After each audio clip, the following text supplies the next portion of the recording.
Hello and welcome back to the channel on our continuing voyage to become better blues players. My name's Mark, and in this lesson we're going to look at some G minor pentatonic blues licks. So point of a pentatonic scale is it's only got 5 notes, so the whole solo, although it moves up the neck, it actually only uses 5 different notes, the pentatonic scale, the first scale that we all learn. So the way the video is going to work, you're going to see me play an example solo over a backing track, and then we'll come back on the other side, talk about it, and I'll show you the licks one by one. So here's the example.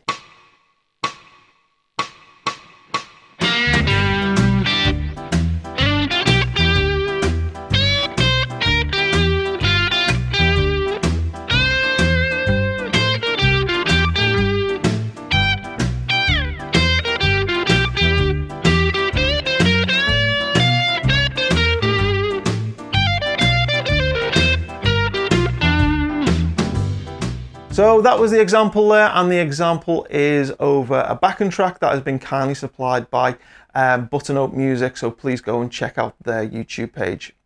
Details are in the description below.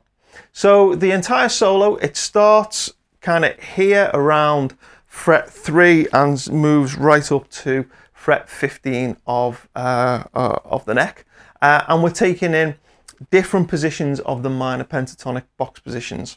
So the entire solo has only got 5 notes.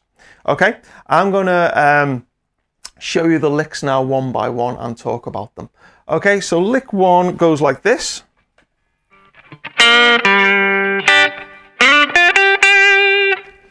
Okay, and what we're doing is we're in the key of G, we're playing G minor pentatonic, and I'm pulling a lick together that starts in box position 1 and then moves to box position 2.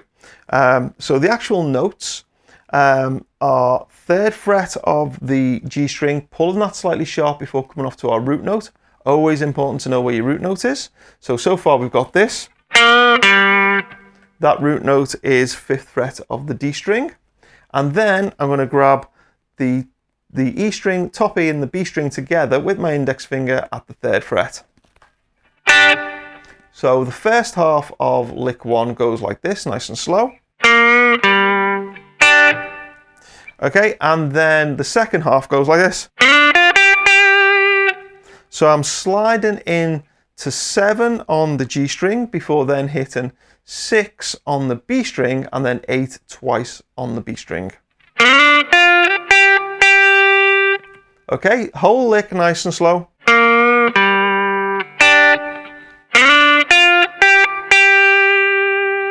And giving that a shake when I get there. Okay, as I say, starting in box position 1, ending in box position 2. Okay, lick 2 then stays in box position 2 and goes like this.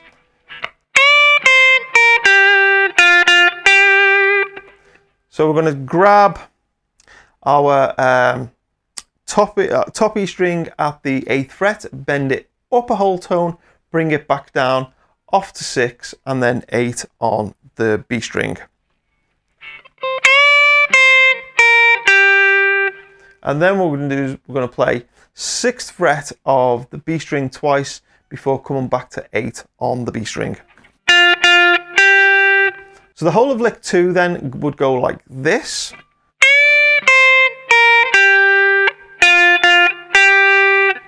Okay, so you notice what I'm doing is I'm targeting root notes. Again, we talked about this a lot in the improvisation series. In lick 1, I'm targeting this root note here, 5th fret of the D string. I'm also catching root note up here, 3rd fret of the top E. And then moving into box position 2, which targets the root note at the 8th fret using my ring finger. Okay, and then we're staying there to target the same root note in lick 2. So that's very important. That's how you know how to ground yourself in the various box positions, by knowing where those root notes are and which finger you're going to play them on. Okay, so that was lick 2. Lick 3 now goes like this. Okay, and what we're doing is we're now up into box position 3. Box position 3 we're going to know because we're going to anchor our root note using our index finger at B string, fret 8. So the actual lick, nice and slow, will go like this.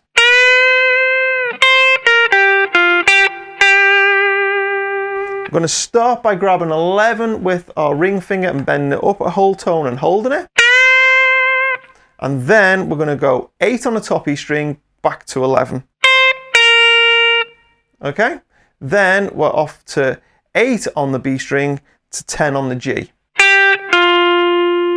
And then hitting 8 twice on the B string. Okay?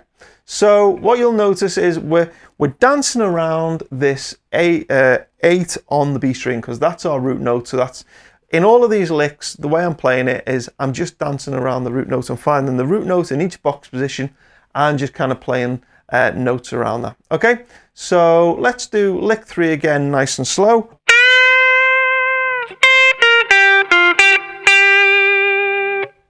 Okay, now we're up to lick 4. Lick 4, we're going to jump right up and grab our root note on the 15th fret and hit that twice. And then we're going to play essentially the second half of lick 3 again as well, which goes like this.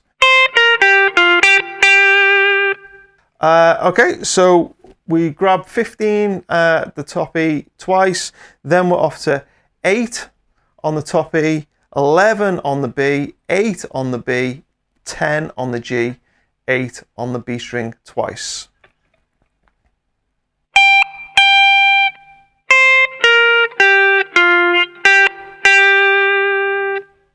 Okay, so that was lick 4. Lick 5 now goes like this.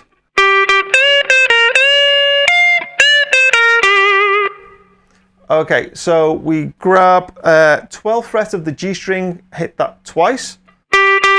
And we're going to then grab 13 on the B, bend it up a whole tone and bring it back down to 11 on the B string. And then what we're going to do is we're going to do this little move where we grab 13 on the B string, bend it up a whole tone, hold it, and while we're holding it with our little finger, we're going to grab 13 on the top E string. Okay, so far that lick nice and slow.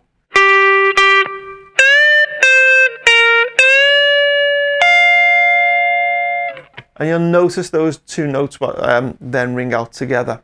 Okay, let me do that again nice and slow so you're getting this.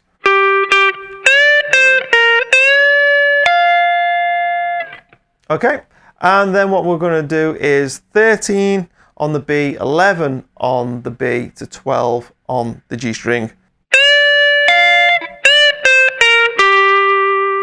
The point of this one is we're now in box position 4. Our root note is 12th fret of the G string. So that's why we start that lick like that, with just 2 notes before the bar. And then the bar starts on the change of chord to the underlying D chord, and that's when we hit the bends. Okay, I'll do the whole thing one more time, nice and slow. 1, 2, 3.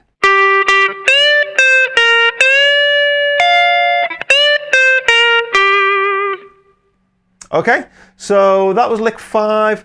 That was over the D7 to C7 chord. Now we're going to play lick 6, which is going to be over the G7 chord.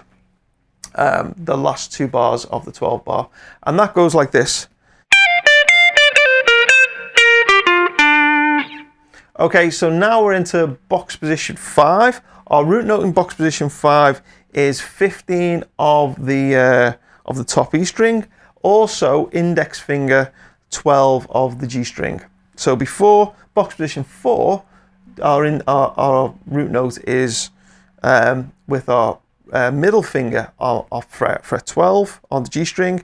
Now it's index finger on the same fret 12 of the G string. This lick is quite tricky, quite fast. It's one I have taught on this channel before because it's one of my favorite licks, so you might recognize it. I'll do it nice and slow. It goes like this.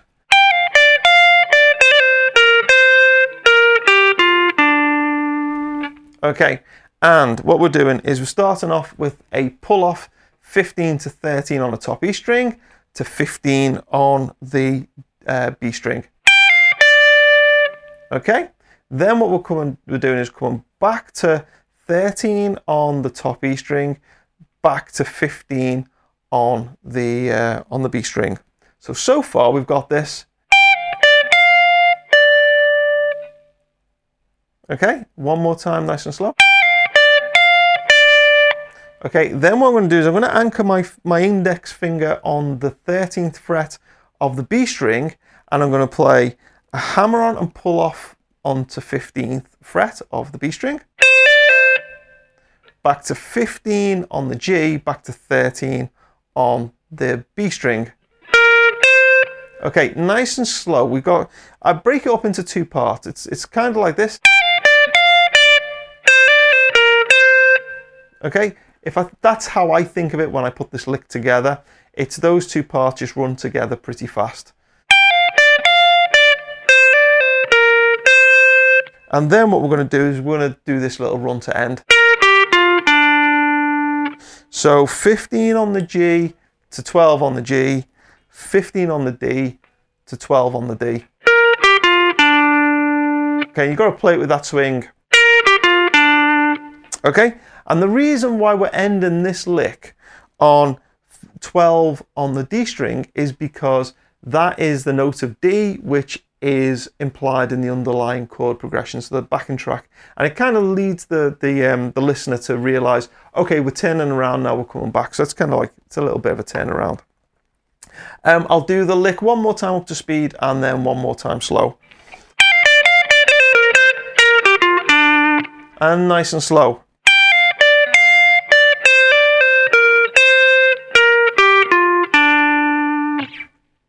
Okay, so that was all the licks.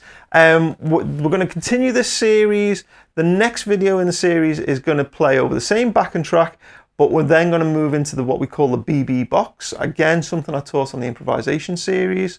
And what we'll be doing is, where we've limited ourselves to just 5 notes in this particular solo, for the 5 notes of the pentatonic scale, although we're playing those same 5 notes in different places up and down the neck, we have only been playing 5 notes: G, B flat, C, D, and F. That's all the notes that we've played in this. In the next lesson, we're going to expand that, and we're going to actually play a solo containing 8 notes from the BB box, which is going to mix major and minor pentatonic. Please leave me a comment, let me know how you're getting on with these lessons, and I'll see you next time.